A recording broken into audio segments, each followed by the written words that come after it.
JT Top News supported by Silver Emporium, logistic partner BBC Logistics. Jetty top news के इस bulletin में आज देखिए HUID कोड को लेकर देश के जेलरों का सांकेतिक हड़ताल, आगे की रणनीति पर हो रहा है विचार। HUID कोड को लागू करने के लिए सरकार दे समय, सभी ज्वेलरी संगठनों की एक ही मांग। मुंबई के सिब्ज को किया जाएगा अपग्रेड, सरकार खर्च करेगी 200 करोड़ रुपए। अंतर्राष्ट्रीय बाजार में सोने पर बढ़ा दबाव, गोल्ड स्पॉट की कीमत $1803 प्रति औंस। और मुंबई शेयर बाजार में बढ़त का दौर जारी, हरे निशान के साथ बंद हुआ सेंसेक्स और निफ्टी। केंद्र सरकार द्वारा ज्वेलरी आभूषणों पर HUID कोड लागू किए जाने के बाद ज्वेलरी इंडस्ट्री को काफी दिक्कतों का सामना करना पड़ रहा है। इन्हीं समस्याओं को लेकर देश भर के दर्जनों ज्वेलरी संगठनों ने 23 अगस्त को सांकेतिक हड़ताल की। ज्वेलरी की देशव्यापी हड़ताल शांति तरीके से संपन्न हो गई और सभी संगठनों ने अपने क्षेत्र के प्रतिनिधियों को ज्ञापन सौंपकर सरकार से इस विषय में हस्तक्षेप करने की मांग की।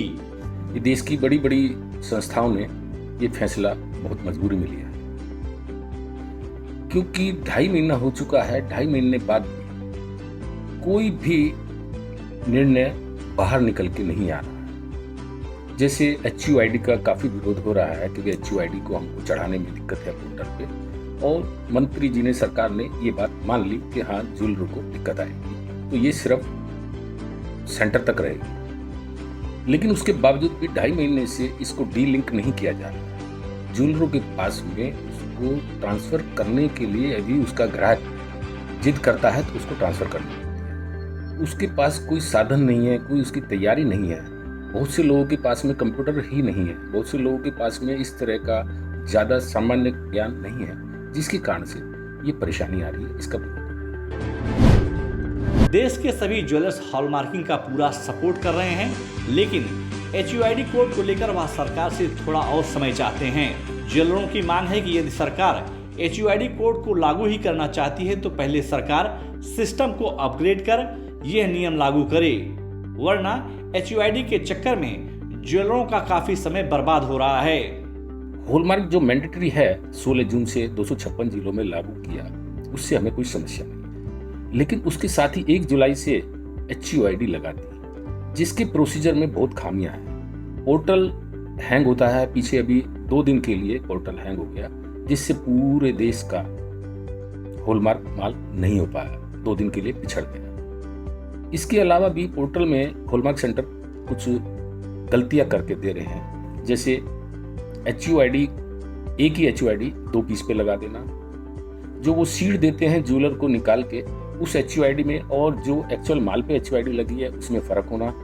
तो ये तरह तरह के इसके अंदर जो खामियां हैं, मेरे ख्याल में 6 महीने के लिए सरकार को इसको सस्पेंड करके और इसको जो है ना एक ट्रायल बेसिस पे चलाना चाहिए, जब इसकी खामियां दूर हो जाए। केंद्र सरकार ज्वेलरी के एक्सपोर्ट इंपोर्ट को बढ़ावा देने के लिए एक नई दिशा में काम कर रही है। मुंबई के एक होटल में एक्सपोर्ट प्रमोशन काउंसिल को संबोधित करते हुए केंद्रीय उपभोक्ता मंत्री पीयूष गोयल ने कहा कि सरकार मुंबई के अंधेरी पूर्व स्थित सिब्ज के नवीनीकरण और पुनर्निर्माण पर 200 करोड़ रुपए खर्च करेगी। इसके अलावा 50 करोड़ रुपए का उपयोग एक सामान्य सेवा केंद्र बनाने के लिए खर्च किया जाएगा। गौरतलब है कि मई 1973 में अंधेरी में सिब्ज का निर्माण किया गया था और सरकार ने 1977 में सिब्ज से ज्वेलरी के एक्सपोर्ट और इंपोर्ट के लिए अनुमति दी थी। कारोबार के दूसरे दिन यानी मंगलवार को अंतर्राष्ट्रीय बाजार में गोल्ड स्पॉट की कीमत में मामूली गिरावट देखने को मिली। दिन भर के कारोबार के दरमियान गोल्ड स्पॉट की कीमत में $2 प्रति औंस की गिरावट देखने को मिली। दिन भर के कारोबार के बीच गोल्ड स्पॉट की कीमत $1803 प्रति औंस के आसपास कारोबार करता हुआ दिखाई दिया। बाजार विशेषज्ञों के अनुसार आने वाले दिनों में सोने के दामों में बढ़त देखी जा सकती है। मुंबई, दिल्ली, कोलकाता और चेन्नई के सराफा बाजार में मंगलवार को सोने और चांदी की मांग में नरमी देखी गई। विश्व बाजार में सोने और चांदी के दामों में उतार चढ़ाव के बीच मुंबई सराफा बाजार में शुद्ध सोने के दाम 19 रुपए प्रति 10 ग्राम की गिरावट के साथ 47,565 रुपए के स्तर पर कारोबार करता हुआ दिखा। जबकि शुद्ध चांदी 140 रुपए प्रति किलो की बढ़त के साथ 63,067 रुपए के स्तर पर कारोबार करता हुआ दिखाई दिया। बाजार के जानकारों के अनुसार आने वाले दिनों में सोने और चांदी के दामों में बढ़त देखी जा सकती है। अंतर्राष्ट्रीय बाजार की गतिविधियों को देखते हुए मुंबई शेयर बाजार की शुरुआत सकारात्मक हुई। बाजार खुलते ही घरेलू और विदेशी संस्थागत निवेशकों ने बाजार में जबरदस्त खरीदारी करनी शुरू कर दी, जिसके चलते सेंसेक्स और निफ्टी में बढ़त देखने को मिली। दोपहर बाद निवेशकों ने स्टील, फार्मा, बैंकिंग, पोर्ट और ऑयल कंपनियों के शेयरों में जबरदस्त खरीदारी करनी शुरू कर दी, जिसके चलते मुंबई शेयर बाजार 403 अंकों की भारी बढ़त के साथ 55,958 अंकों पर बंद हुआ।